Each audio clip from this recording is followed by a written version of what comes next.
Post the impact of a bushfire, people often think about the effects on terrestrial environment. However, on the Clyde River, we had impacts recorded to us of ash on the beaches, ash in the waterways, and massive loss of sediment. We also had reports of burnt mangroves. So OceanWatch has been working to bring back the mangroves and specifically work with community on citizen science through supporting Earthwatch to deliver the MangroveWatch program. MangroveWatch is a citizen science program all about getting people excited about mangrove habitats through engaging them in mangrove research. So mangrove habitats are really important.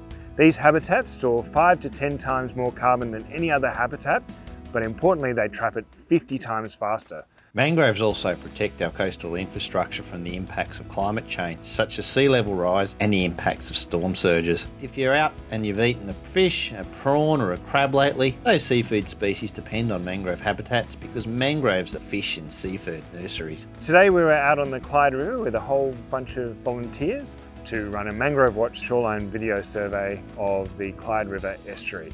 And the purpose of today was to show people of this region what the MangroveWatch program is all about, whilst also collecting valuable data on the shoreline habitat condition in the Clyde River estuary. We got out on the waterway with a bunch of budding citizen scientists and we discovered what it takes to undertake these methodologies that allow us to look in more detail what is actually occurring with mangrove health around the foreshore. The data that we've collected today will be used to develop a report card of mangrove shoreline habitat condition for the Clyde River estuary. This data will then be used to identify 3 to 5 local action projects that can be developed to better protect mangroves in the Clyde River estuary and build future climate change resilience. Post-bushfire, community resilience is very important because it provides an opportunity to bounce back from the impacts of fire.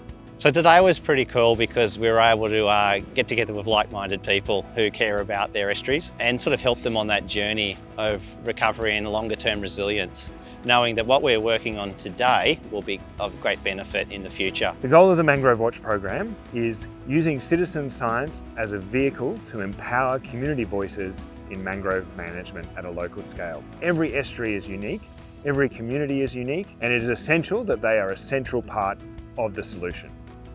It is really wonderful to work with local community volunteers who are both knowledgeable and passionate about their local environment, and more importantly, really want to ensure that that environment is protected into the future for future generations. Through this partnership with OceanWatch, we're looking to expand the MangroveWatch program into New South Wales. What we're hoping that today's monitoring will lead to is the establishment of a MangroveWatch hub in the Batemans Bay, South Coast, New South Wales region. We're really excited about the opportunities for mangrove citizen science in New South Wales and to develop local mangrove hubs.